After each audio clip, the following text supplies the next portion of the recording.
எல்லாருமே குட்டி போட்டால் போதும், அதை எடுத்து தனியாக விட்டால் போதும் வளர்ந்துடும் அப்படின்னு நினைக்கிறாங்க. ஆனால் ஃபார்மில் யூஸ் பண்ணுற ஒரு டெக்னிக்கலான ஒரு விஷயம் என்னென்னா அதுக்கான ஃபுட்டு எல்லாமே கையில் வச்சுருக்கணும்.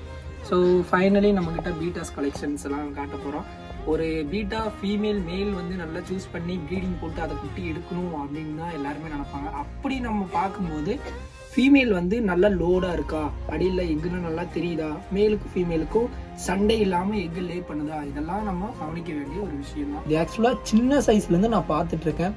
இது ஒவ்வொன்றும் வந்துட்டு எப்படி சாப்பிடும், என்ன சாப்பிடும் அப்படிங்கிற மைனூட்டாக கவனித்து போட்டுட்ருக்கேன். ஸோ நீங்களும் பீட்டா வந்து எனக்கு ரொம்ப பிடிக்கும் ப்ரோ, ஒரு வாட்டியாவது இப்போ உங்களை மாதிரியே நானும் கரெக்டாக வந்து அழகாக வளர்க்கணும் அப்படின்னு நினச்சிங்கன்னா அதுக்கு தகுந்த ஃபுட்டு எல்லாமே கையில் வச்சுருங்க.